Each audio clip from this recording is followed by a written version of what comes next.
राजा श्रेणिक ने कहा कि भगवान ऋषभदेव के कथा को मैं सुनना चाहता हूं। तुमने निवेदन यहां किया, लेकिन विपुलाचल की उस पहाड़ी पर भगवान महावीर से प्रश्न किया राजा श्रेणिक ने कि भगवान, उन्होंने ये नहीं पूछा कि क्या होगा और कैसे नहीं होगा, मेरा क्या होगा। उन्होंने कहा भगवान निवेदन है, मैं ऋषभदेव तीर्थंकर की कथा का श्रवण करना चाहता हूं, वो भी आपके मुख से श्रवण करना चाहता हूं। पढ़ तो आप भी सकते हैं, आदि पुराण हजारों बार पढ़ा होगा, लेकिन हम महापुरुषों के मुख से महापुरुषों की कथा सुनना चाहते हैं। निवेदन किया महाराज श्रेणिक ने। मालूम है कौन महाराज श्रेणिक, कैसा जीवन उनका, कैसी निर्मलता उनकी। राजा श्रेणिक निवेदन के साथ साथ एक निवेदन और करते हैं, जिनसेन स्वामी ने आदि पुराण में लिखा है कि महाराजा श्रेणिक ने प्रश्न किया कि हे भगवान ऋषभदेव का चरित्र बताओ, लेकिन ऋषभदेव का चरित्र बताने से पहले मेरी आत्मा को शुद्ध करिए भगवान। कैसी व्यवस्था है शास्त्र की, कथा सुनने से पहले आत्मा शुद्ध होना चाहिए। पूछा गौतम ने, आत्मा को शुद्ध। महाराज श्रेणिक बोले मेरे अपराध क्षमा हो भगवान, अपराध क्षमा हो। अपने आप को अपराधी मान रहे हैं महाराज श्रेणिक। मैंने नरक आयु का बंध किया है महाराज, मुझे नरक गति की प्राप्ति होगी। सारी सभा स्तब्ध रह गई।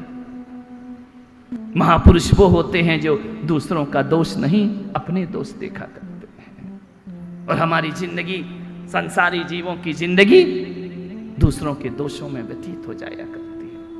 वो ऐसा है, वो वैसा है, उसने ऐसा किया, उसने वैसा किया। महाराज श्रेणिक महावीर के सामने कहते हैं कि भगवान मेरे दोषों से मुझे मुक्त करो, ऋषभदेव का चरित्र सुनाओ, जिससे मेरा जीवन पापों से मुक्त हो सके। अंत समय यही तो कहा जाता है ना, जब हमारे जीवन का अंत समय हो, हमें कोई महापुरुषों का चरित्र सुना रहा होगा। भी कथाओं में समय मत गुजारो, गप लगाने में समय मत गुजारो, यहां वहां की बातों में समय मत गुजारो। महाराजा श्रेणिक ने कहा मुझे पापों से मुक्त करो, ये दोष मेरा है, मैंने नरक आयु का बंध किया, ये दोष मेरा है, किसी और का नहीं है। मैंने क्यों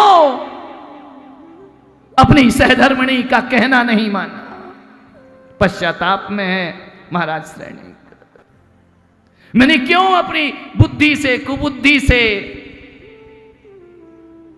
शिष्ट और अशिष्ट का परिचय नहीं किया? क्यों मैं साधु और असाधु का भेद नहीं कर पाया? क्यों भगवान? मैंने उन्हें साधु समझा जो साधु नहीं होते हैं, जो साधु होते हैं उन पर मैं दृष्टि नहीं डाल पाया। महाराज श्रेणिक 12 सभाओं में भगवान महावीर से कह रहे हैं, हे प्रभु, मैंने धर्म अधर्म को क्यों नहीं समझा? मान्यवर, ये कथा राजा श्रेणिक या ऋषभदेव की नहीं, ये कथा आपके और हमारे जीवन की भी हो सकती है। इतना समय, इतना काल गमाया, अब तक धर्म क्यों नहीं समझ पाया? सच और झूठ का भेद नहीं कर पाया? क्यों मैंने सत्य की परीक्षा लेना चाहिए? क्यों मैंने मिथ्या गुरुओं पर श्रद्धा नहीं किया अपने जीवन में? उसका फल मुझे नरक की प्राप्ति होने वाली है। सोचो ऋषभदेव वालों, हम तो भगवान की मूर्ति को पूजते हैं, मंदिर को पूजते हैं, जो साक्षात महावीर के साथ रहा, जो भगवान के मुख्य श्रोता बनकर के बैठे, जिसने अपना सारा जीवन भगवान के समोशरण में व्यतीत कर दिया, उस श्रेणिक को भी नरक से महावीर भी नहीं बचा पाएगा। श्रेणिक, तुम्हें नरक जाना ही पड़ेगा। भगवान क्षमो अपराध, कितनी भी क्षमा याचना करो, कितना भी पश्चाताप और आत्मग्लानि से भरो, सैनिक, यदि संसारी का अपमान किया होता तो तेरे पापों की सजा मुक्त हो गई होती। तूने संतों का अपमान किया है, मालूम है ना। सैनिक महाराज जैन धर्म के विपरीत श्रद्धान करने वाले, जैनत्व से दूर महाराज सैनिक, जहां पर जिन मुनि दिख जाए मुंह फेर लिया करते थे, जहां पर जिनालय दिख जाए सैनिक अपनी निगाहें टेढ़ी कर लिया करते थे, भौएं चढ़ा लिया करते थे। इसे सौभाग्य कहो या दुर्भाग्य कि सैनिक महाराज का विवाह एक जिन शासन की राजकुमारी चेलना से उनका विवाह हो जाया करता। महाराज श्रेणी, मालूम है, नरक आयु बंधी राजा श्रेणी, 24 घंटे भगवान के साथ रहने वाला, 6 घड़ी भगवान की दिव्य ध्वनि सुनने वाला, वह सैनिक भी अपने पापों से मुक्त नहीं हो सकते। भगवान ऋषभदेव का चरित्र सुनाने से पहले मुझे पापों से मुक्त करो परमात्मा। महावीर भगवान से निवेदन है सैनिक का, मैं नारकी भी होने जा रहा हूं तो अपनी वजह से होने जा रहा हूं। तुम भी यहां पर बैठे हो ना, जो जिस स्थान पर बैठा है, जो जिस जगह पर बैठा हुआ है, उसमें कोई कारण नहीं, तुम स्वयं कारण हो। हम यहां बैठे इसमें मैं कारण हूं, ये यहां बैठे इसमें ये कारण है, ये यहां बैठे इसमें यही कारण है, तुम जहां बैठे उसमें तुम ही कारण हो, कोई दूसरा हमारा कर्ता और हर्ता नहीं है। महाराजा सैनिक ने भगवान महावीर से सीख लिया था।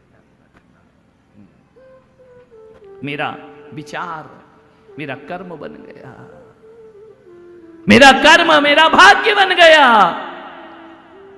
सद्विचार होता तो सत्कर्म बनता, सत्कर्म बनता तो सौभाग्य बनता। मैंने दुष्कर्म किए महाराज, मैंने मुनि का अपमान किया, 500 कुत्ते छोड़े मुनि महाराज के ऊपर। ध्यान रखना, यशोधर महाराज जंगल में है, महाराज सैनिक शिकार खेलने गए। जो राजा सारी प्रजा का रक्षा करे वो शिकार खेले, निरीह प्राणी को मारे, उन पर प्रहार करे। ये जैन दर्शन कैसे हो सकता है? राजा का अर्थ तो होता है कि राजा प्रजा पालक कहा जाता है। प्रजा का अर्थ केवल मनुष्य नहीं होते हैं, उसकी राज्य की सीमाओं में एक एक छोटे से छोटा प्राणी भी उस सम्राट की प्रजा हुआ करती है। ध्यान रखना, अपने प्रजा का वध करना ये कैसे राजा सैनिक को शोभा दे सकता है। जंगल में गए सैनिक महाराज, कथा प्रारंभ हो उससे पहले सैनिक का अंतःकरण शुद्ध होना चाहिए। जंगल में जाते हैं सैनिक, देखे मुनि महाराज तपश्चरण कर रहे हैं, द्वेष पैदा हुआ, 500 कुत्ते छोड़ दिए महाराज पर। मालूम है, 1-2 कुत्ते नहीं, वैसे भी ऋषभदेव केशरिया जी में जिस गली से निकल जाओ 2-4 खड़े ही रहते हैं। आज भी मैं आ रहा था, 4-6 कुत्ते तैयारी खड़े थे। ध्यान रखना, बड़े आवाज कर रहे थे, गुर्रा रहे थे। मैंने भी कुछ नहीं कहा, डरना है तो कुत्तों से क्या डरना, डरो तो शेर से डरो। ध्यान रखना, लेकिन पीछे लगे, कुत्तों की कमी नहीं होती है, ध्यान रखिए।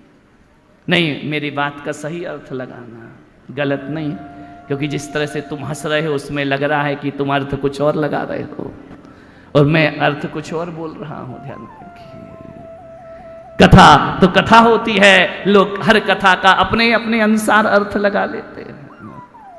500 कुत्ते छोड़ दिए यशोधर मुनिराज पर। मालूम है, कुत्ते भी बड़े, हर कुत्ता कुत्ता नहीं होता।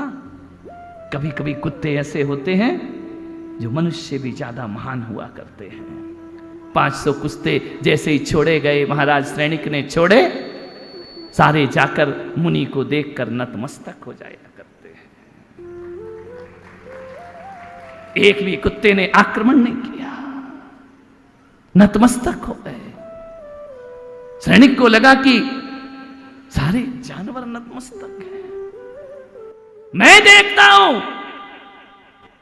स्वयं रथ से उतरते हैं सैनिक महाराज, हाथ में भाला लिए, धनुष बाण लिए सैनिक, आज इनका वध करके रहूंगा। जब मिथ्यात्व का उदय आता है ना, तो सम्यक के दर्शन नहीं हुआ करते। महाराज सैनिक ने धनुष उठाया, प्रहार करना चाहा, क्या देखते हैं कि वहीं पर एक सांप है। फण उठाए सांप वहां फुसकार मार रहा है, इसीलिए तो 2 दिन पहले यहां भी निकल गया। रथम का प्रसव कथा तो ओरिजिनल होगी, और ऐसा वैसा भी नहीं निकला। कोबरा, काला नाग फण फैलाए, उसकी आवाज वहां पुस्कारता, वहां तक आवाज जा रही थी। देखा मुनि के पास, और मुनि संग यही है, सांप यही निकला। कौन कहता है पंचम काल है? ये ऋषभ देव में चौथे काल के दर्शन यहां पर प्राप्त हो रहे हैं। राजा सैनिक ने देखा कि सर्प है, ऐसा सर्प एक बार निगाह भर के देख ले तो आदमी जहर से मर जाए, उसके काटने की बात तो छोड़ो। उस सर्प का सैनिक ने वध किया। सैनिक ने उस सर्प का फण कुचला, उसे मृत्यु के घाट उतारा, और वह सर्प लेकर मुनि महाराज के गले में डाल दिया। ध्यान रखिए, आप सोचते होंगे कैसा मूर्ख था, डालना था तो जिंदा डालता, मरा काय को डाला उनके गले में सांप। लेकिन थोड़ा तो समझदार रहा होगा कि उठाने में यदि इसने ही मुझे डस लिया तो महाराज का तो नंबर ही नहीं आएगा, मैं ही चला जाऊंगा। इसलिए उन्होंने पहले उस सर्प की हत्या की। हत्या करके मरा हुआ सांप यशोधर मुनि के गले में महाराज सैनिक डाल देते हैं। लौट आए अट्ठहास करते हुए, आकर राजकार्य में व्यस्त हो गए। 3 दिन बाद रानी चेलना से उन्होंने सब वृत्तांत सुनाया। वृत्तांत ज्यादा लंबा नहीं करूंगा, समझ गए क्या? टाइम हो रहा है। रानी चेलना को बताया कि मैंने तेरे एक मुनि के गले में मरा हुआ सांप डाला। चेलना ने कहा, क्या किया महाराज, कैसा अपराध? एक दिगंबर संत के गले में सर्प डाल दिया। महाराज सैनिक बताओ, उन्होंने तुम्हारा क्या बिगाड़ा था? उन्होंने कौन से अपशब्द तुम्हें बोले थे? कौन सा तुम्हारा अपमान किया था? मुनि ने तुम्हारा क्या बिगाड़ा है? साहब को ध्यान रखना, किसी भी शहर में मुनि पधारे, जैन संत किसी का कुछ बिगाड़ा नहीं करता है। और एक बात गांठ बांध लेना, जैन संत कभी किसी को अभिशाप नहीं दिया करता है। और यदि अभिशाप दे दे तो ऋषभ देव वालों डरना मत, ये पुलक सागर तुमसे कह रहा है। यदि कोई जैन संत एक तो अभिशाप देता नहीं है, और दे दे तो वह अभिशाप वरदान बन करके हमारे जीवन में लौट आया करता है। उनका अभिशाप नहीं होता है, उनका अभिशाप वरदान बन जाता है। डरने का नहीं है। चेलना ने पूछा, महाराज संत ने क्या बिगाड़ा था आपका? सैनिक के पास उत्तर नहीं। बोले, मैं ढोंगियों को संत नहीं मानता हूं, पाखंडियों को संत नहीं मानता हूं। चेलना ने कान में हाथ रखे, मेरे गुरुओं के बारे में ऐसा वर्णन। महल से उतरी चेलना, चली जंगल की ओर। सैनिक पीछे पीछे भागे। कहां जा रही हो? गुरु के उपसर्ग का निवारण करने के लिए। आगे आगे चेलना, पीछे पीछे सैनिक। रथ बुलवाया, चेलना को बिठवाया। चेलना ने भी सोचा, कहां होंगे मुनिराज, कौन सा वन है, कौन सा जंगल है। सैनिक के साथ बैठती है चेलना। जैसे ही पहुंचती है, 3 दिन 4 दिन पहले जैसे मुनि महाराज थे, वैसे ही मुनिराज दिगंबर मुद्रा में बीतरागता लिए बैठे हुए हैं। चेलना की आंखों में अश्रु की धारा। इतनी चींटियों ने उन्हें काट लिया, पूरा बदन सूज गया उनका। फिर भी आत्मस्थ बैठे मुनि महाराज। विचार करना है। चेलना को युक्ति सूझी, उसने शक्कर ली, गुड़ लिया, एक तरफ रख दिया, सारी चींटियां उतर उतर के गुड़ की तरफ चली गई। मुनिराज का उपसर्ग निवारण किया। सैनिक देख रहे हैं दृश्य कि मैंने तो सोचा था कि सांप फेंक कर वह साधु भाग गया होगा। 3 दिन में राजकाज में बिजी हो गया, व्यस्त हो गया। ये धन धन धीरज धारी ये मुनि महाराज आज भी यहीं पर बैठे हैं। हृदय परिवर्तन हुआ महाराज श्रेणिक का। क्षमा प्रभु क्षमा, चरणों में नत हुआ राजा श्रेणिक। मुनि महाराज ने देखा, चेलना को मंगल आशीर्वाद प्रदान किया। श्रेणिक नतमस्तक नैन झुकाए पश्चाताप में बैठे। मुनि महाराज ने कहा कि संकोच मत करो, मन छोटा मत करो। हम दिगंबर संत हैं, हम वो संत हैं जो अपने जीवन में कभी भी हम ठुकराते हैं फूल नहीं, हम ठुकराते हैं शूल नहीं, हम अपनाते हैं फूल नहीं, हम निंदक के प्रतिकूल नहीं, हम पूजक के अनुकूल नहीं। ऐसी वितराग दशा हमारी। सैनिक को कहा कि धर्म वृद्धि भव, तुम्हारा कल्याण हो। महाराज मुझे दंड दो। हम दंड नहीं देते किसी को। महाराज मुझे सजा दो, हम सजा नहीं देते किसी को। महाराज हमारे अपाप जो किया है उसका हमें दुष्परिणाम दिखाओ। हम किसी को दुष्परिणाम नहीं दिखाया करते हैं। तो क्या करोगे संत जी आप हमारे साथ? हमने आप पर इतना उपसर्ग किया, आपको इतनी वेदना दी, महाराज मुझे मृत्यु दंड प्रदान किया जाए। हम जैन संत दिगंबर संत किसी को मृत्यु दंड नहीं दिया करते हैं। क्या दोगे महाराज? मुझे कुछ तो करो। मेरी आत्मा को आत्मग्लानि से भर रही है। मैंने आप जैसे संत पर उपसर्ग किया, सच्चे गुरु पर संदेह किया। मालूम है यशोधर मुनिराज कहते हैं कि जाओ महाराज श्रेणिक, मैं तुम्हें आशीर्वाद देता हूं कि आने वाली 24वीं में प्रथम तीर्थंकर बनकर के तुम धरती पर जन्म लेना। ध्यान रखना, तुम ही बनोगे महापद्म, ध्यान रखिए, तुम ही बनोगे प्रथम तीर्थंकर। श्रेणिक ने सुना, कष्ट देने वाले को तीर्थंकर बनने का आशीर्वाद, पीड़ा देने वाले को भगवान बनने का आशीर्वाद, जो सता रहा है उसके कल्याण का आशीर्वाद। ऐसा यदि कोई धरती पर है, एक दुनिया में ऋषभ देव वालों अपना जैन धर्म इस धरती पर है। पहली बार महाराज श्रेणिक के मुंह से निकला जैनम जयतु शासनम। ध्यान रखना, जिन शासन जयवंत हो, जिन शासन धन्य हो, जिन शासन कल्याणप्रद हो, जिन शासन अमर रहे, जयवंत रहे, जो बौद्ध को मानने वाला श्रेणिक पहली बार महावीर ऋषभ वह यशोधर मुनि के चरणों में नतमस्तक हो जाता। अपराध क्षमा हो भगवान। सभी ने सुना, अनुग्रहित हूं। जय।